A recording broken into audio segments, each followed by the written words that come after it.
The following is a conversation. It has the features of any conversation, such as imperfectly expressed thoughts, ill-considered opinions, and the notions of several sleep-deprived brains. Try not to get your stethoscope in a twist about it. On the last episode, we talked about the occasional rough transition from book learning to learning in the hospital in your core year. And I know this is out of order, but it got me thinking that maybe we should do something similar to look at the experience of starting medical school and making those adjustments. But first, you guys, I got word this week that according to feedspot.com, Iowa's #1 podcast in 2 categories, student podcasts and medical podcasts, is the Short Code Podcast. Oh, wow. Isn't that nice? That's so cool. Yeah. Oh, my God. I cannot wait to put that on my resume. Yeah. See, this is why... It's going on ERAS. Exactly. This is why I think that you should legitimately use this during your interview this thing. This is my claim to fame. If you go back and listen to the last show, you're going to find out that, during interviews, nobody talks about your grades or your scores or your, all your accolades. You've gotten that on the application materials. They're going to talk about your hobbies. They're going to talk about your interests. They're going to talk about like the weird activity that you did, a la the Short Code Podcast. Put it on your thing. That's what I say. I'm going to need something other than grades to talk about for sure. Yeah, for sure. I mean, that's sad. I'm sorry. It's been a rough semester. It's all right. It's all right, man. The first semester, it's supposed to be rough. It's supposed to be a little bit rough around the edges. This is the second semester. I know, but you haven't gotten very far into the second semester. No, that's been the rough part. Thank you for reminding us. I actually have a permanent grade calculator up all the time, just on my thing. That seems maladaptive. Okay, shh. I don't. Shh. Okay. I redid my grade calculation walking back from Med Labs to come here. just now. Just after the exam this morning.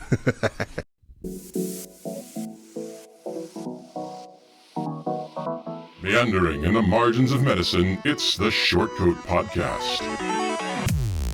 Weird news, fresh views, helpful clues, and interviews. By students, for students. Subscribe to our weekly show at theshortcode.com.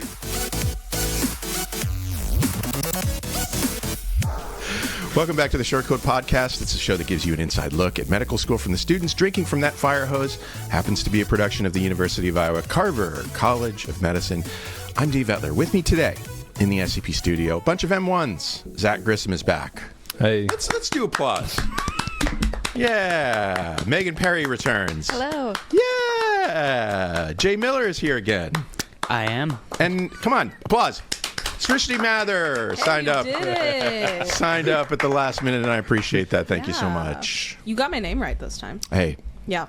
Good job. It's all about confidence. Yeah. Which I have none of when it comes to that one task. But that's okay. If you just say it with enough confidence, that's fine. Srishti Mathur. There we go. Great. Thanks for coming. Appreciate that. Shortcoats, your questions, stories, observations, they're what make this podcast what it is. So, frankly, I want them, and I demand that you head on over to shortcode.com/tell us. Let us know what you're wondering or thinking about. Could be anything, really. I'm not precious about any of it. If you want us to talk about, Game of Thrones, I guess we could do that. This is Dave desperately asking for ideas. Well, fortunately, I don't have to be that desperate this week because that's what listener, who I'll call G, that's what listener G did. Let's hear from G. I wanted to thank you all for all of the wisdom and the advice given to us listeners over these years. I started listening to you guys when I started undergrad, and I just found out recently that I will be attending medical school at Orlando College of Osteopathic Medicine this fall, which is partially thanks to the advice you guys have given us over the years. You're welcome. Now to the good stuff. The question, if you could start your M1 year over, what would you do differently? And are there any hints you could give me going in? Thanks again. You're very welcome, and thanks for the question. Yeah, you guys. What do you know about M1 year that you didn't know coming in? I imagine there's a lot, but maybe you haven't really processed it very much. I think there was some earlier material when you're getting some of these biochem foundations and stuff, like if you feel a little comfortable with it, you still need to go ahead and start practicing those good other habits or seeing what else might work, because otherwise you haven't learned it by the time that you get to material that you have no familiarity with at all. So you're talking about how to study or the material itself? More like how to study. Yeah. If you're getting stuff and after reading it and maybe doing like an Anki deck a little bit, you're doing really well on practice questions, go ahead and see if there's another way, because obviously you've already gotten it there, but that same technique is not going to work if you haven't seen that kind of stuff before at all when you get later on. So trying some new stuff earlier and see if that brings your scores up even more, and then help you maintain that later. So you guys have all been on the show before, but I can't remember exactly what situation you came from or what your undergrad major was, or so maybe we should just asking just now. Hey, how about you been on the show like twice? Yeah. You never asked. You just learned how to say my name. Srishti, what did you do before coming to the Carver College of Medicine? I went to the University of Iowa for undergrad, and I majored in neuroscience. Okay. All right. So you got some sort of science under your belt. I do. Yes. Megan. I went to the University of Nevada, Reno, and I also majored in neuroscience. Oh my God. Wow. Okay. Jay? I went to Loyola University Chicago, and I majored in exercise science. Okay. And I know that you were a paramedic. I was a medic. corpsman. You were a medic. Yeah, a Navy corpsman. Yeah.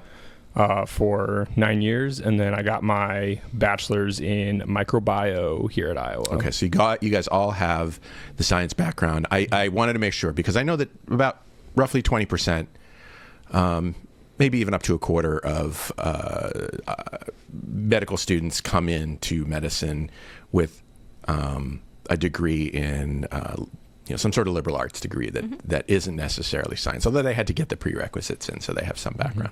Point I'm trying to make is that when you come in, you're not used to the fire hose, and it takes some time to adapt to it. I guess you're not used to it anyway, right? Yeah. No, I don't think you ever get used to it. When was the... We get used to it, but they just keep turning it up a little bit by a little bit. Yeah. Every time I think I've adjusted, they're like, okay, let's go a little more. Yeah, probably by design, but still.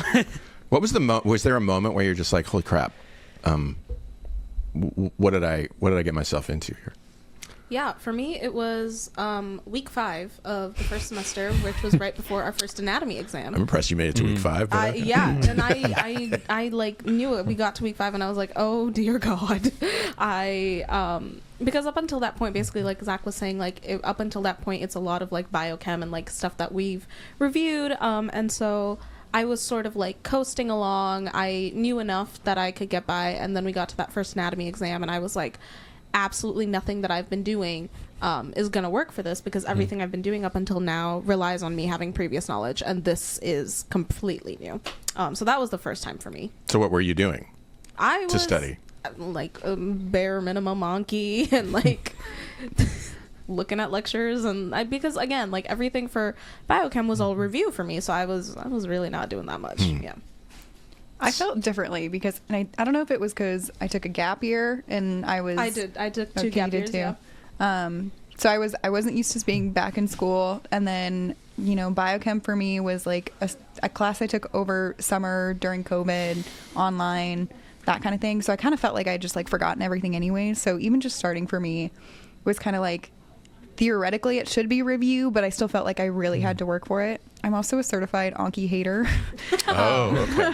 I don't know. God, Anki is like, is Anki like a polarizing? It's polarizing. It is. Yeah, absolutely. I've started using it just like the teensiest bit for like neuroanatomy lab, but that's about the extent that I do. And I think like that also makes it hard with the volume, because the way that I like to study is to draw things out and to like really write things out. It's a good way to study. I mean, I feel like it is, but it takes so long. Yeah. So I think that was the hard adjustment for me, was like trying to figure out like, how am I going to do this, and like kind of having to like sit with the fact of I'm not going to get to everything before the exam, and you just have to kind of focus on what you think is the most important for, yes, the exam, but also like what's going to benefit you as a doctor one day, and kind of hone in on that stuff. And it's not like an undergrad exam where you can be like, I've looked at everything and know everything going into this exam, or I feel like I've studied everything that I can. You're never going to feel that way.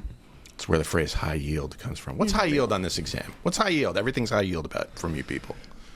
Yeah, you start getting like handouts that are like, only worry about the things that are in bold. And then the whole document's bold. And the whole document is bold. Yeah, that was one we got last week. Which reduces the readability of it too, but anyway, like you can't even read it. Yeah.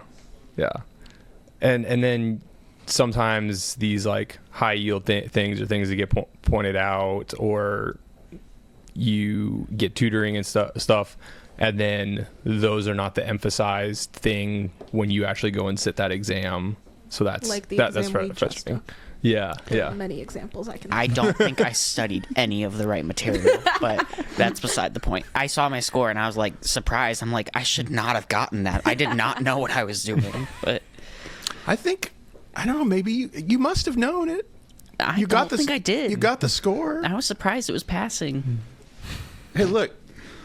I feel like so I know that you had a neuroscience exam today, and Dr. Sipla, he's a neuroscience guy, of course.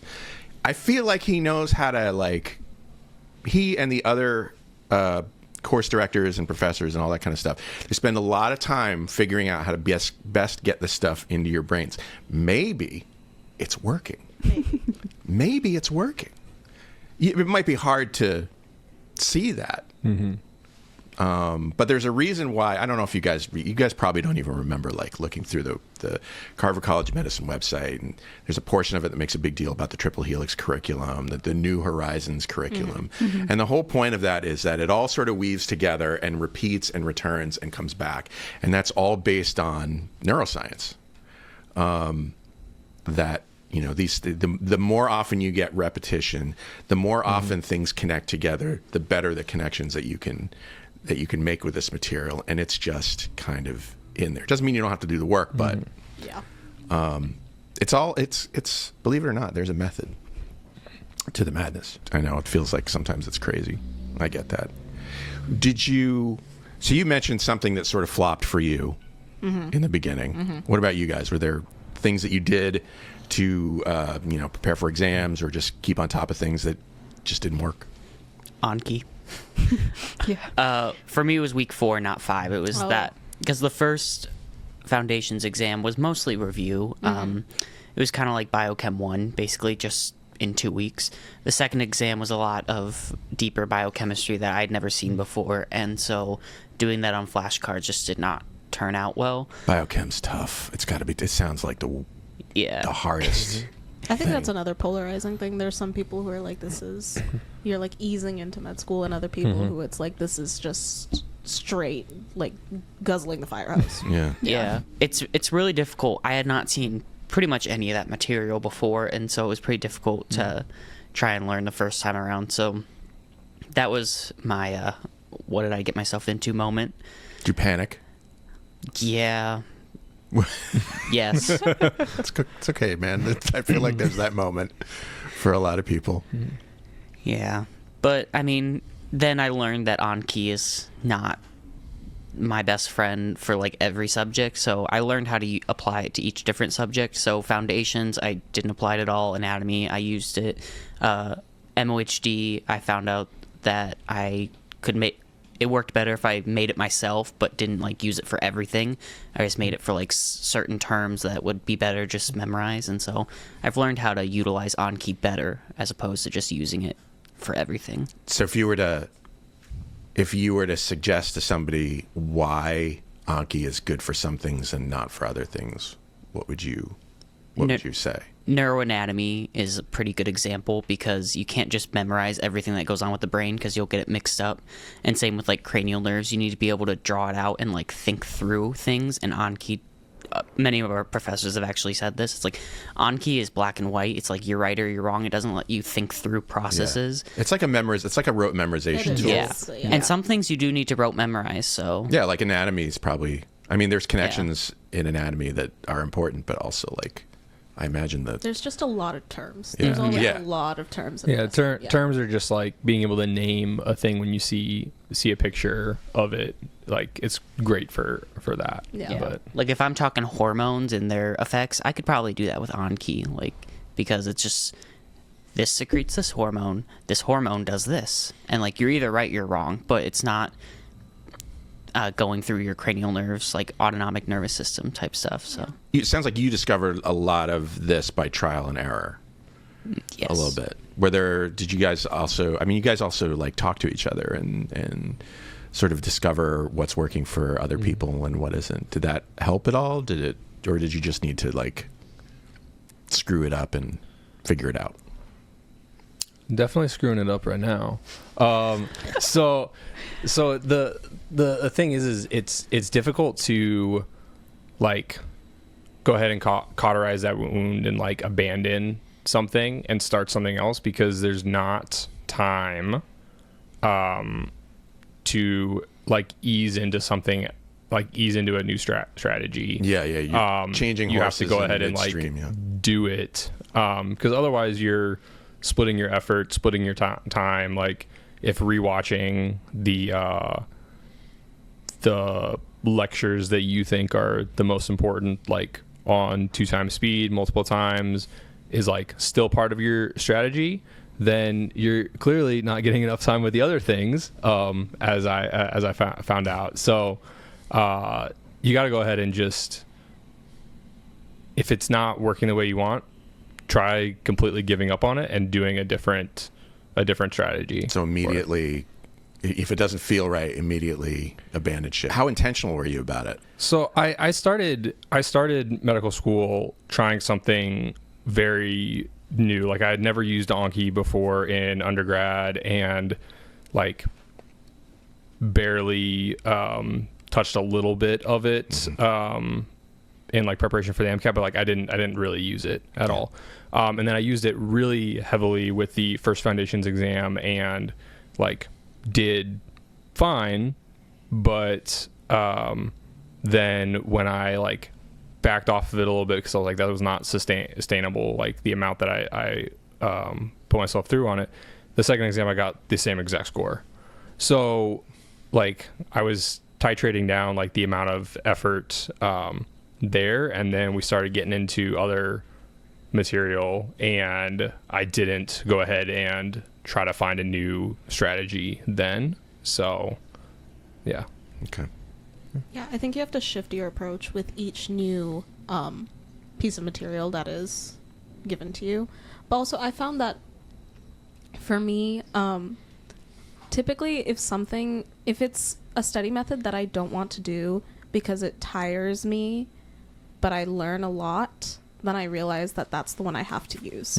So like I am very prone to being like, oh, I can just watch this passively and I'll get the information. But I have to remind myself that like, just because that is the easy method for me, it is absolutely not going to be the most efficient. I have to force myself to do the study methods that are kind of painful. I think the trap is that it feels productive, but it's absolutely not. Might not be. All I'm doing is wasting 2 hours just passively consuming information with absolutely no integration.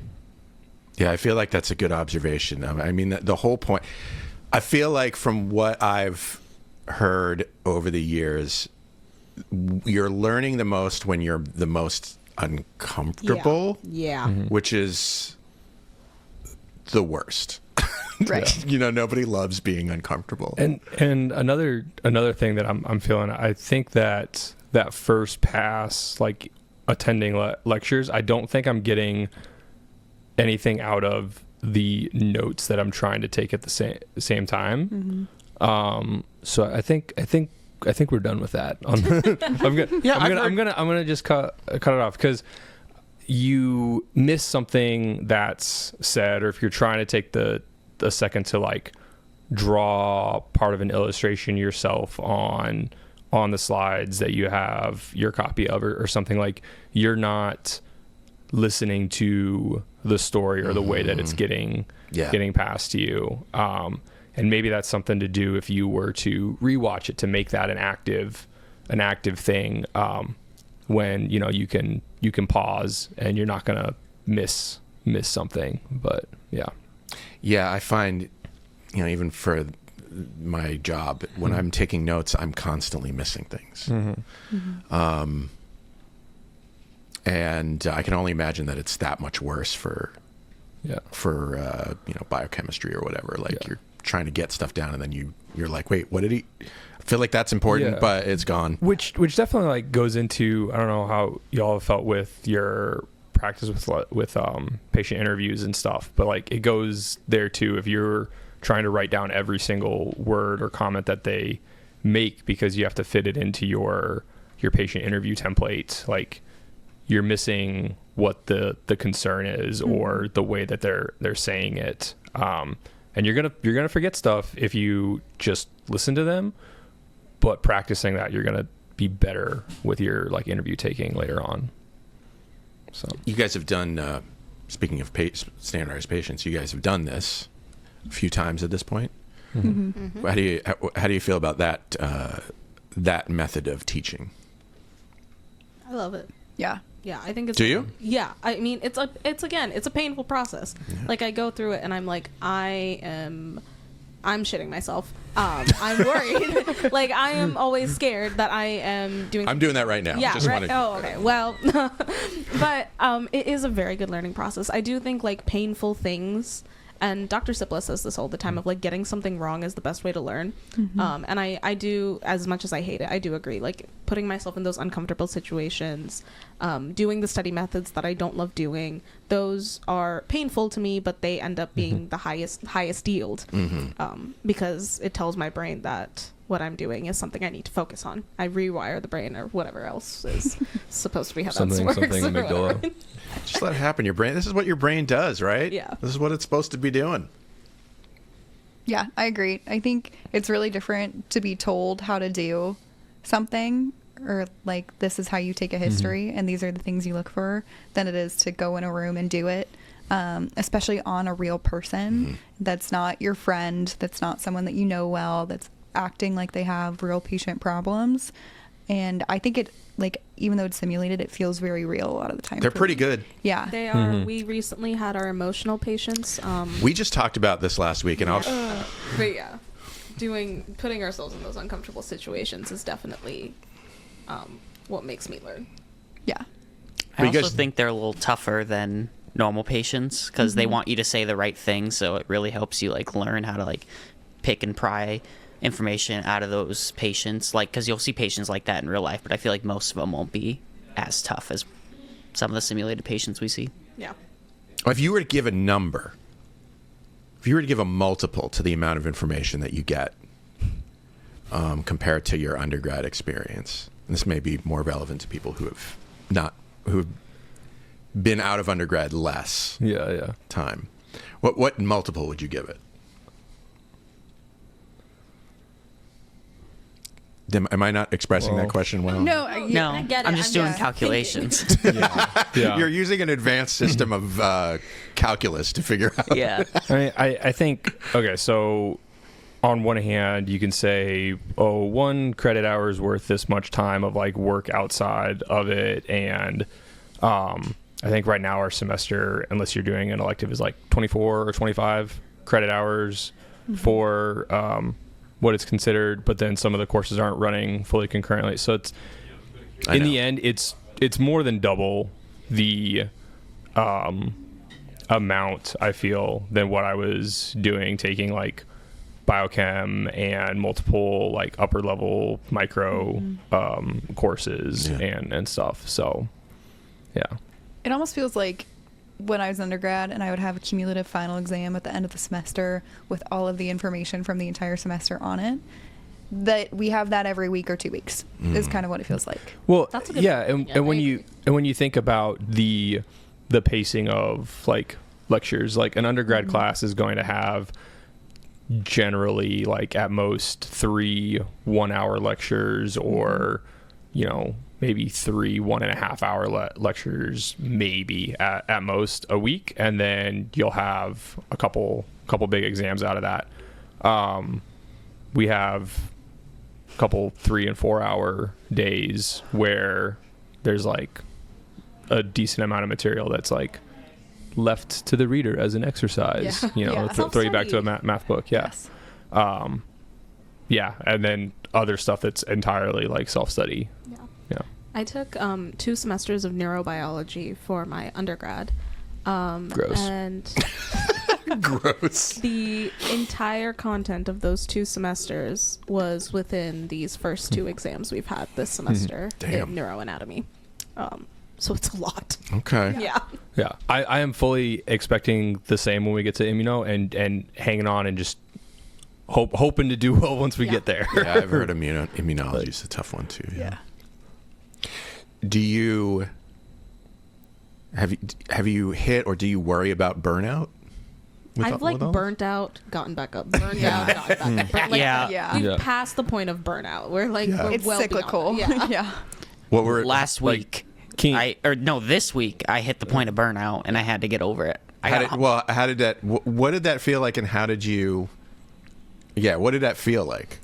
Well, for me, I'm just like exhausted, and so like my brain couldn't focus on anything. Like I got home, it was one of the long days this week, and I got home, tried to study, and I'm like, this brain's not working. So I went and took a nap before I studied, like 8 p.m., and then woke up and studied, and that's like the best way I could get around it for the moment. But that's what we call in my house turning it off and turning it back on.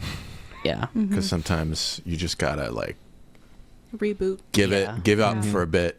There wasn't any like hardcore studying this week because I just couldn't handle that, and so I studied what I thought was the important stuff and stuff like that, and I like drew stuff out, but I really couldn't do anything intense because it was just my brain wasn't on point there this for week. you. Yeah, and that happens every once in a while.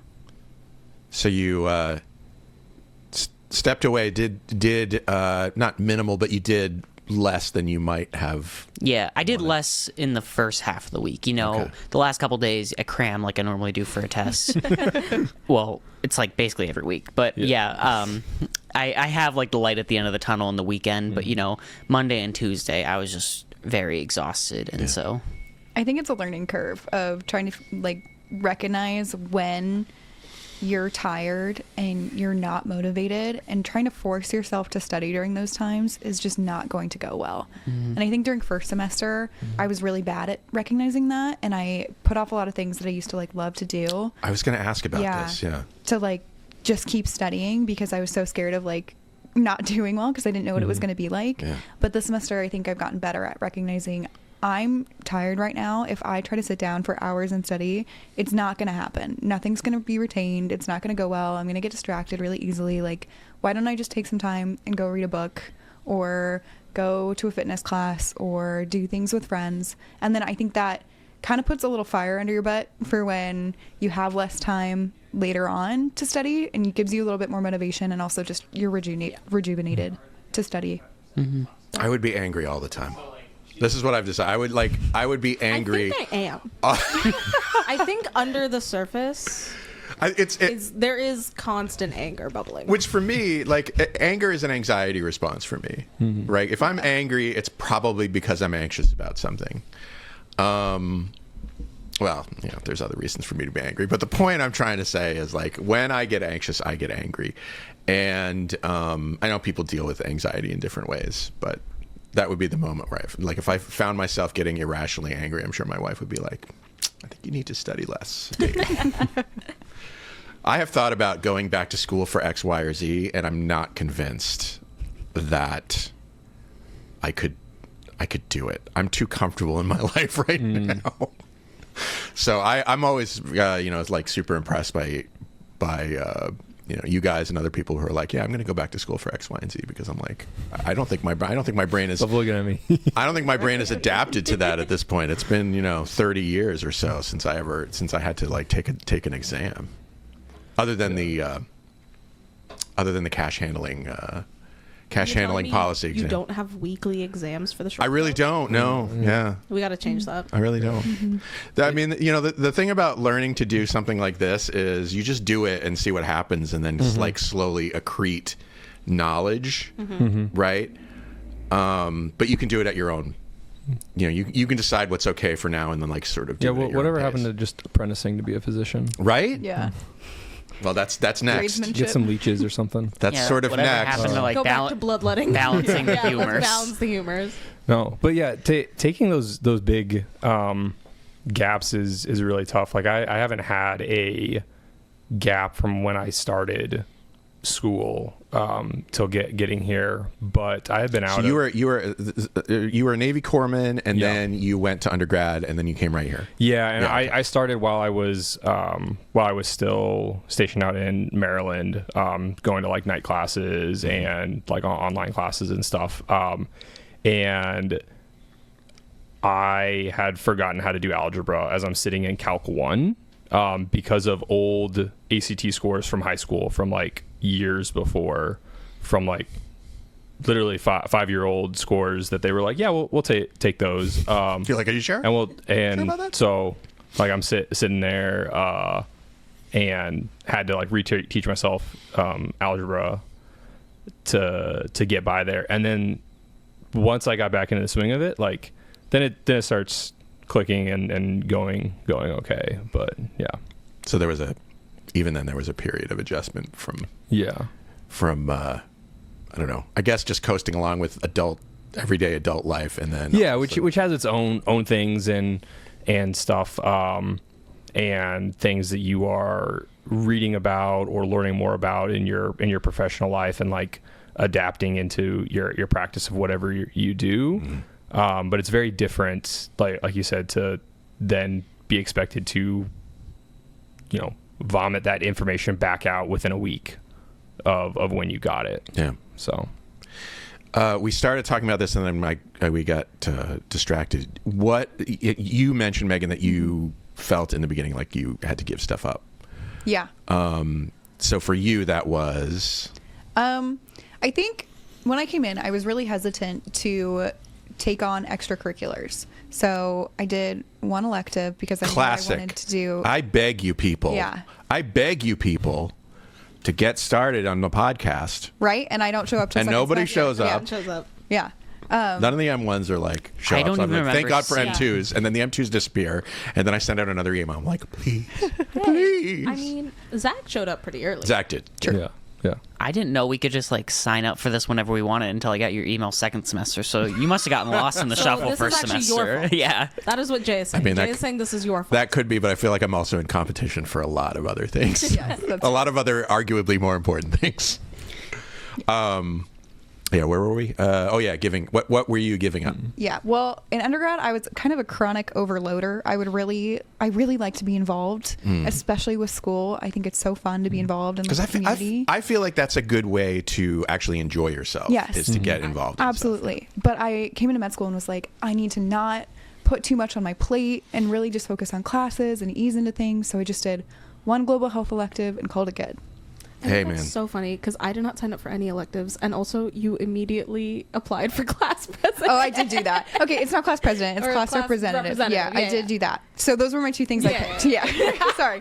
But like I said, I'm a chronic overloader. Yeah, no, absolutely. And so I was like, okay, I'll give myself these things and then I'll be fine and I can just focus on school. But I was giving up some other things that I think I've picked up now. Like I'm getting back into dancing. I grew up dancing and I love it. And I have been trying to take more classes or just do yoga or things like that remind me of it.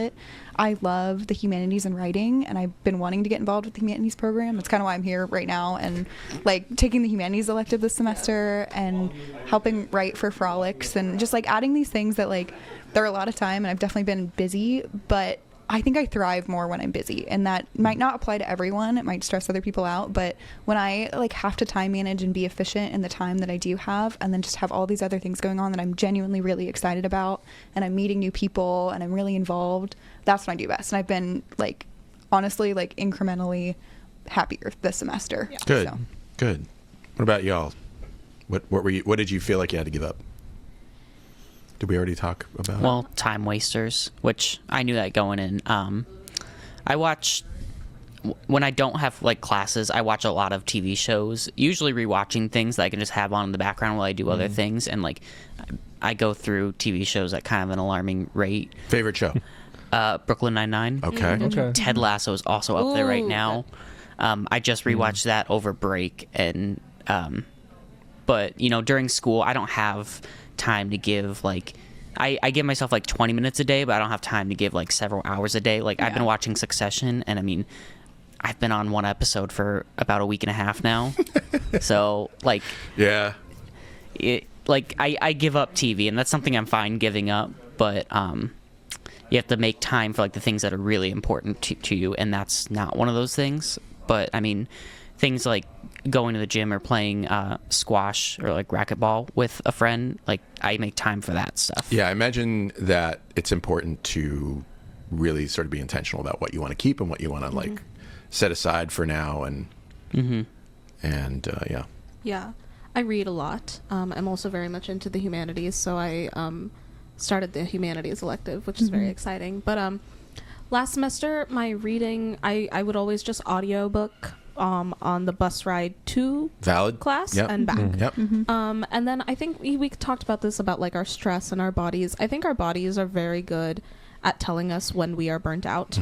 And this past week especially, my body simply refused. Anytime I read a slide, my brain would just throw it right out. And so instead, I sat on the floor and read a book. I read 2 books this past week because I didn't want to study.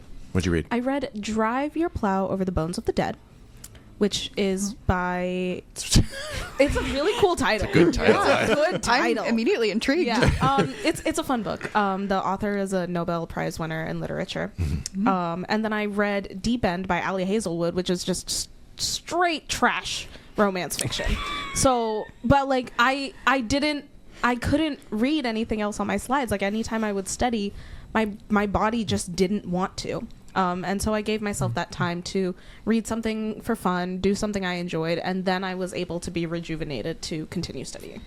I really hope they're not a listener, the author of that book. I hope they are. Are you kidding? She knows they she know. writes They know what they do. romance fiction, and she loves it. She gets paid well for it. Yeah. No, that is absolutely... It's a genre, and it's a good genre. Yeah, thank you. It's good to have that where you don't need to use your brain to read something, and you can just sit there and enjoy it and kick your feet a little bit and call it good. Yeah. It's trash. It is trash fiction, and I am a raccoon. I don't read. Sometimes I feel like an imposter being part of the writing and humanities program, because I definitely don't, as a rule, as a very firm rule apparently, read anything important or deep. Oh, absolutely. I'm into trash science fiction. Yeah. If it costs more than $5 on Amazon, I'm not reading it.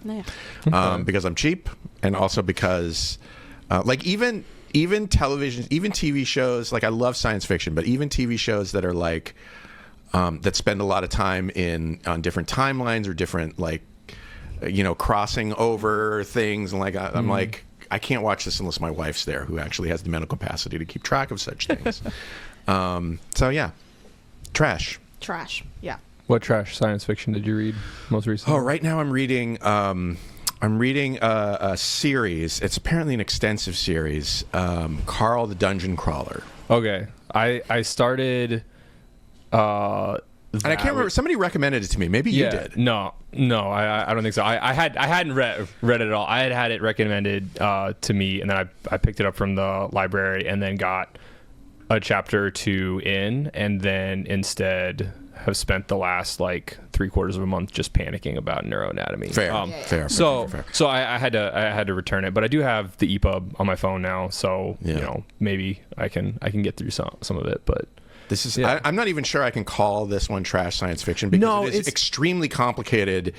It's about. It was $4.99. That's why it is. It's right on the cusp. Yeah, it's about aliens come to Earth, and you'd think, oh, they're going to wipe out Earth, but what they really do is they take the mineral rights. Basically, take the mineral rights, but they also create, and this is an ongoing situation in the galaxy. They also create a season of reality television with the remaining population of Earth. So they start out with 14 million people, and they all have to go down into the Earth and figure out. It's basically it's basically an RPG. Yeah, a dungeon crawling RPG. Video game tropes exist in it and stuff. Okay. So and I'm amazed at how he's keeping track of everything at this point. I'm 3 books in. And I think there might be a lot more. Yeah. There are. Yeah, they're on the 5th level, and I think there are like at least 18 levels. Oh my gosh. Yeah. There's a lot of books there. Yeah. Huh. I've had one that I've been reading since I'm undergrad. Okay. Now, and like slowly working through it because it is the absolute opposite of trash science fiction. I'm in Green Mars, book 2 of Kim Stanley Robinson's Mars trilogy. Okay. I haven't read that one. It's a textbook. Yeah. It's all of the criticisms of like how dense like some of Tolkien's stuff is, but as science in fiction. space. Oh, yeah. okay. So very, very dense, cool on the like socio-political like side of it and stuff, but then like there's actual science you're reading in there, and it hurts. But we love things that hurt us. Yeah. Back to the ranch. Do you? Sorry, all of us are laughing at that. What is happening? None of us reacted well to that. I was like trying to figure out what that meant. I've never heard that. You've never heard Back to the Ranch? No, I don't know what my face looked like because I was like deep in thought, trying to. Mine was not good. I was like, were we talking about ranch? And then it was like the plow that Valley. drove over what? I wonder if this is a very old-fashioned expression. Did you ever feel like everyone else was getting it Yes. faster than Yes. you? And did Yes. that? Yeah. Okay. Currently. Wow. Yes. Srishti says yes. Yeah. All of the time. Yeah. Yeah. Yeah. I mean, comparison is the thief of joy and everything, but Yeah. So you're only going to hear what someone else says, and so regardless of like the truth of it or whatever, but people that are having a better time or whatever are, I think, more likely to talk about it, or even if they are upset about a particular question or something, like if that's the one thing that they have that they're frustrated about, then they'll also talk about that. And so if you're thinking, well, I didn't get that, and I didn't get this, and I didn't get that, and it's tough to like not want to make it a like suffering competition as well. Yeah, there's which that. is Yep. not productive or like reinvigorating for you to turn around. Yeah. So yeah. I think something I would absolutely recommend is that with the group that I hang out with a lot, at least the girls, we have an unwritten rule of we don't share our exam scores, and we don't really talk about the exam that much after it's done. And it honestly helps so much. We're not thinking like, oh my gosh, but this person got this or whatever. I don't know a single score that any of them have gotten the entire year, and they don't know mine, and it's great. Ideal. I've been using that rule since undergrad, and it has saved so much heartache and stress. I definitely I would strongly recommend that if that is something that you struggle with, just don't talk about it. It's not important. Once the exam is over, who cares? Move on with your life. Yeah. Except for looking at your wrong answers. Learn from them. Right. Yeah. Learn from your own mistakes. But yeah. The worst feeling ever is like thinking that you did well, and it's like a somewhat average score, and then you hear someone like got a perfect score, and it's like, great. Like, cool. I did not. And it's like you felt so good about it, and then it almost just rains on your parade because you did not do nearly as well as them. It's like, okay. I feel like the thing to remember about that is that everything looks great from a distance. And that's really what you're looking. If you're looking at somebody else, you're really seeing a very distant view of what is really going on. So even if they're like, oh, this part of my situation is perfect, chances are not everything is going super well. And because you have to understand what they mean by what they do. Like the reason I cut out Anki, or didn't really cut it out, but had Ober done it when I started, was because I think I took it like a lot more seriously than what it seems like other people do when I've talked to them later, like, which was helping me learn it, but like actually saying the thing out loud before you hit spacebar to see the answer, not just like, oh yeah, I knew that, and then marking that good. When a lot of people I've now asked are like, oh no, yeah, I just want to like see them all. And it's like, oh, So that's how you get through that many, maybe, compared to how many I was getting through. That's how you're supposed to use it. Anyway, yeah.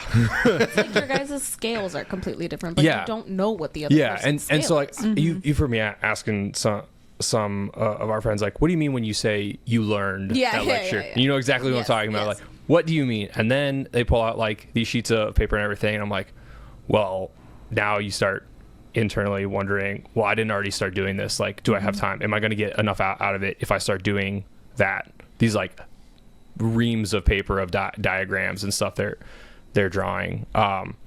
So that is what I'm doing this evening.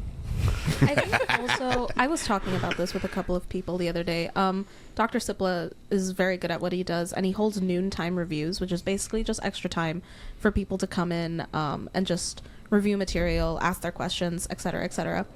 And what I notice happening a lot with myself is, like, if I go to those, I'm not as vocal about what I know and don't know because I feel I don't know as much. And then there's people who are very vocal because they feel a bit more comfortable in the material, which is fine.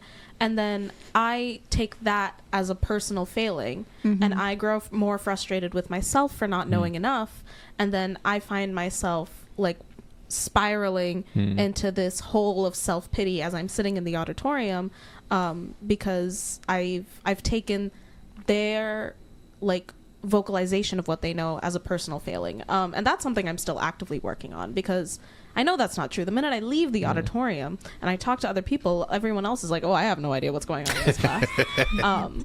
But it is definitely something that I am prone to, and I know other people are prone to, is just this like cycle of self-hate that you can get into simply because you hear other people who seem that they're doing better than you. Yeah.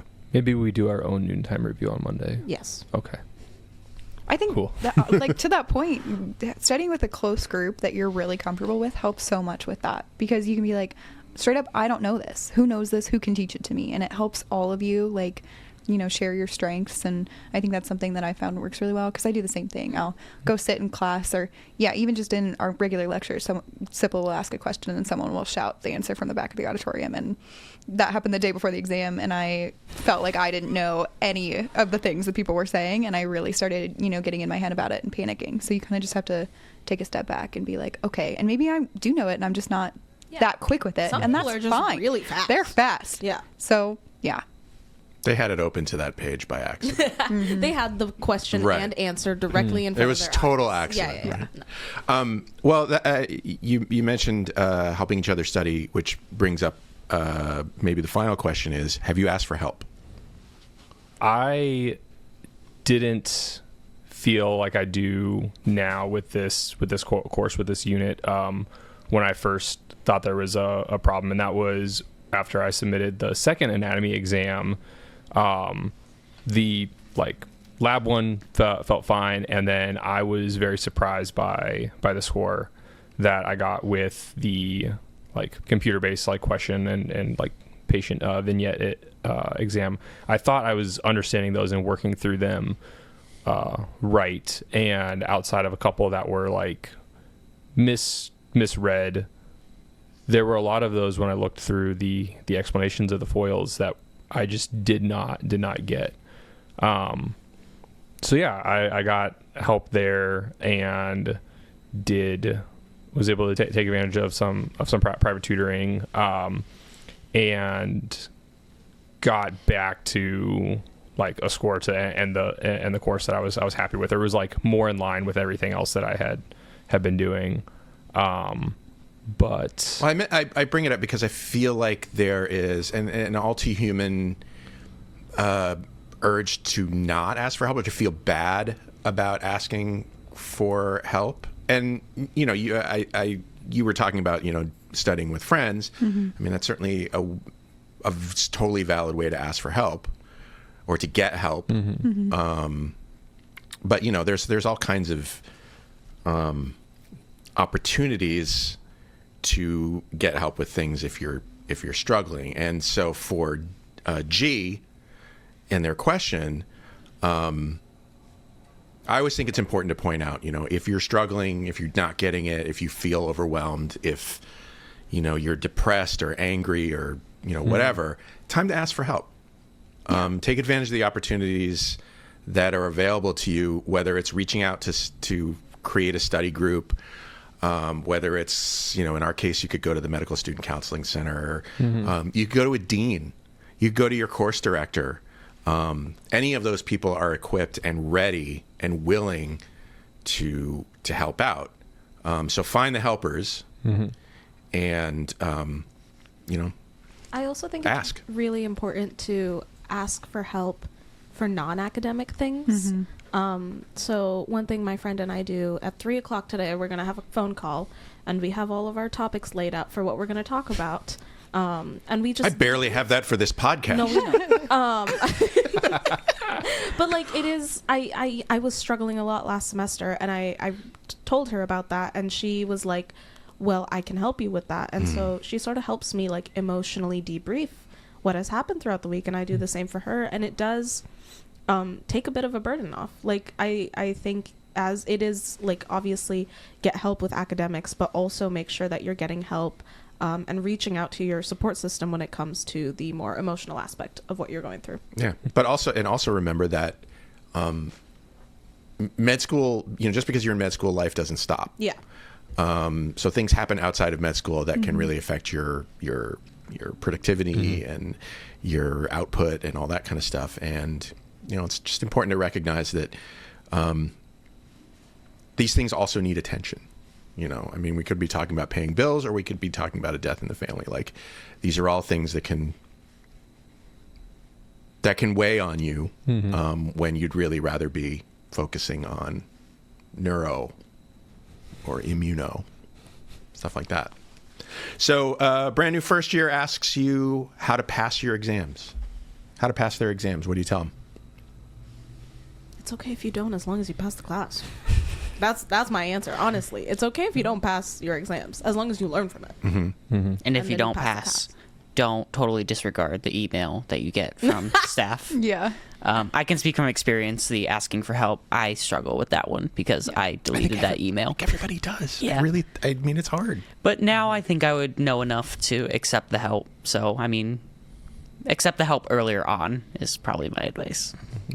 Yeah, I think the thing to remember is that we all in the College of Medicine, those of us who, sort of run the place, all have a vested interest in getting you where you need to go. It's, and where you need to be. And if we're reaching out, that's a clue that, we're here to help. We want you to succeed. We want you to not go batshit crazy over any of this stuff. So, yeah. I think to that point, too, from an experience I had last semester when outside life things kind of hit ahead for me, I found it easier to reach out to the counseling center here first, and then from there be able to tell my family and my friends kind of more about what was going on after I recognized it a little bit more with myself too. And that was a point that was really hard to get to for me, because I wasn't used to needing to go to counseling or to go to tutoring or things like that. This is a whole different world. Yeah. It's not only is the pace of information faster, but it's just you shouldn't expect it to be like what you've experienced before. And so it's okay to sort of reach out. Let's play a game. This is an improv game, and your job is to act out a scene using each of the words or phrases that will appear on the screen. Once you get things started, remember the first rule of improv is yes and. So whatever happens, whatever you hear from other people, just go with it. Incorporate it into the action. Remember, you're all improving every day of your life. You know how to do this. So let's give this a try. The first scenario is a patient has an unusual chief complaint to share with a doctor and a med student. So there's 3 people. Who wants to volunteer? Can I be the patient? Sure. I'll be the med student. I guess that means that. Okay. So Srishti is the patient, Megan is the med student, and Zach is the doctor. Go ahead. Med student, can you go ahead and go in and interview the patient? Are you sure you want me to do? I mean, I really am just. I'm an M1. I don't know a lot. I'm in pain. You go ahead and go in. I'm going. I'll be there. Hello. Took you long enough. How do you like to be addressed? Srishti is fine. Srishti, did you get in okay? No. No? No. What happened? I fell and I'm in pain. What kind of pain? Just pain all around. All around. Yeah. Okay. And you took so long to get here. I'm really sorry about that. My attending was really busy, and we're here now. I don't know what an attending is. Okay. Here comes your first word. Yes, and oh my God, my dog's nipples. They have been bleeding all over the place, and my life is going so hard right now. I'm so sorry to hear that. Did you slip on the blood? What? Who are you? Did you come in the room? He didn't knock. You didn't knock. You didn't do anything. Are you attending? Yeah. This is attending. Okay. Thank you. So my dog's nipples are bleeding. Okay. There's ice all over the place, and I slipped. It sounds like you have a lot going on in your life right now, and we really need to. Life is really hard. Yeah. Sounds like it. Can you tell us when that cheesy substance first appeared? On the dog's nipples? Yes.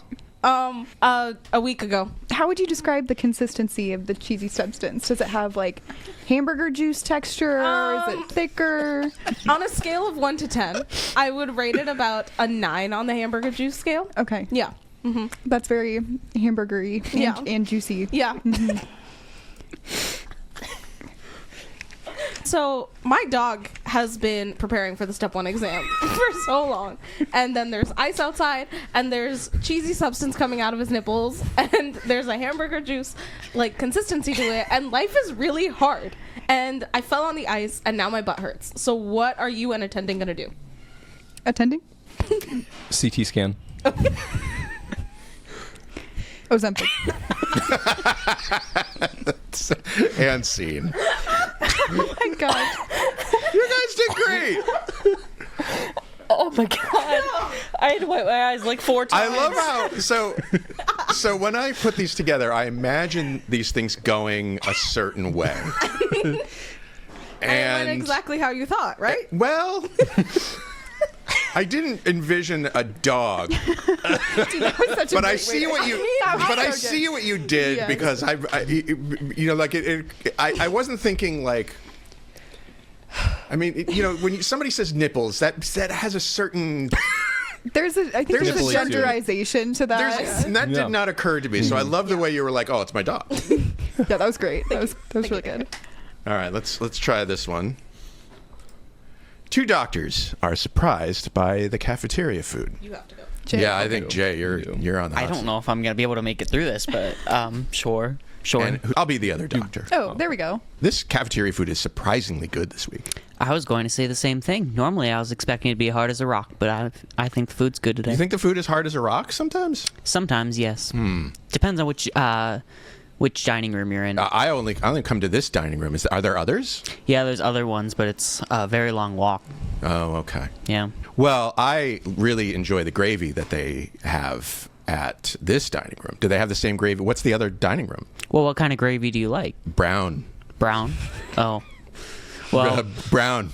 Well, no. My gravy. The other dining room doesn't have brown gravy. They only have good food, so. What's wrong with brown? You have something against brown gravy, doctor? Yeah, I prefer white gravy. Oh, like sausage gravy. Yeah. Okay. With the chunks. Okay. I like a smooth gravy myself. Should we go over to the salad line? Sure, I guess. You don't like salad? No, not It's good really. for you. Fiber.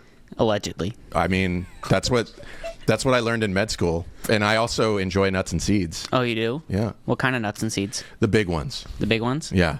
The bigger the nuts and seeds, the better they are for me. I feel like. So that's a positive correlation for you? Look, I always recommend to my patients, get some big nuts and seeds. Yeah, of course. Here's the cashier. Sure. I'm going to get your lunch for you. Oh, thank you. I really value our time together. We never get to see each other. We only get to see each other over lunch with our gravy and our nuts and Can seeds. you guys stop talking and just pay? I'm getting minimum wage here. Oh, I'm sorry. This cashier seems to be in a mood today. Yeah, well, I could if you look really close, I think she's got a little problem with flesh-eating bacteria. That might cause her just pay to be upset. Okay, and scene. All right. Definitely not as solid as the first one, but like still all right. I think we did all The right. words were ridiculous. Right. These were so much and easier. hamburger juice, And I get gravy and cashier. chunks. I didn't see that chunks had come up when he said chunks. I thought that was just Jay. No, but it does have chunks. It worked out perfectly. Yeah. Yeah, there was a little bit of a method to my madness picking these words, except for flesh-eating bacteria. I just threw that in there. So. Yeah, that's a good one. Yeah. All right. Last one. The clinic receptionist is having a rough morning while checking in a patient. So I need 2 people. Who wants to be the receptionist? I can. Okay, and who wants to be the patient? I can be the patient. All right. Here we go. Take it away.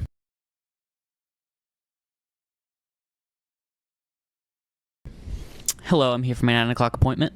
Name. Well, that was a little sassy. My name's Jay Last name. Miller. Okay. That's me typing. Yeah. We get that. I see here you have an appointment, although the note says bean juice smoothie. Ah, yes, that's my favorite drink.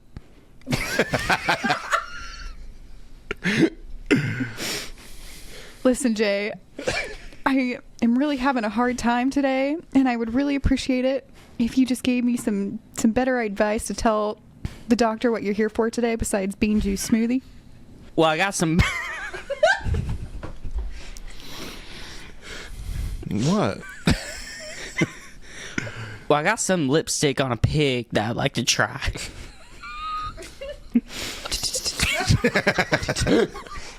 Have you ever heard of lipstick on a pig? You know, I really haven't. Are you still at the 805 West Street address? Yes. Do you still have your fiance's Star Wars action figure collection? Yes. How'd you know? No reason. Okay. Is that in that little supercomputer of yours? No. I just have that on past knowledge. So tell me, have you ever played the Pokemon Go game that they all those kids play? No, Mr. J, I haven't. You haven't?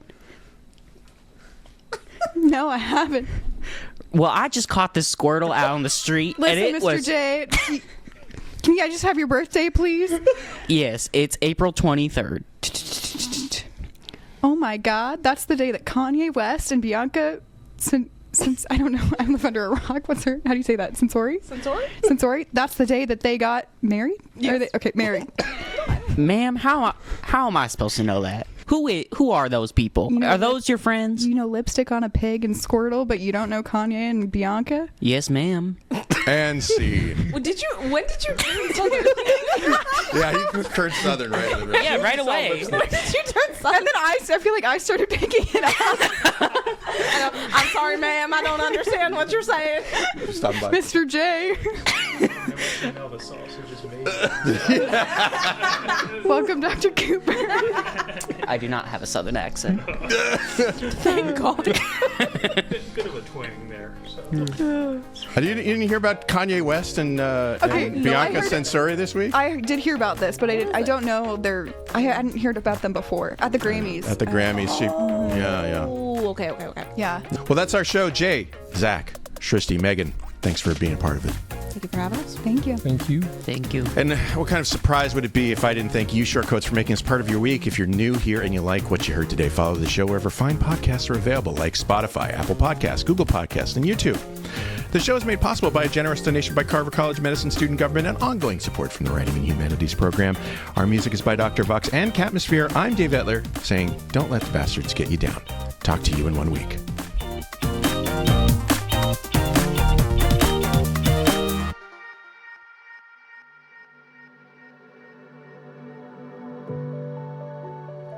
Hi, Shortcoats. Look, life in medical education, life in America, life in the world is often difficult. and I often wish I could help.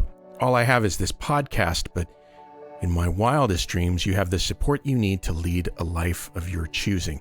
You deserve to be happy, healthy, and successful in whatever ways you define those words. So if you need support because you've experienced racism, discrimination, harassment, mental health crises, I want you to be able to get the help that you need.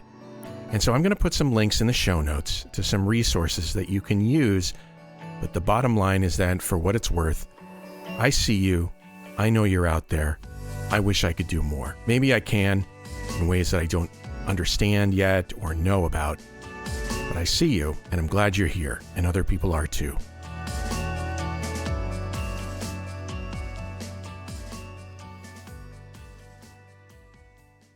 This Short Code podcast is a proud member of the MedEd Media Network. Inspiration, information, and guidance on your journey to medical school and beyond at mededmedia.com.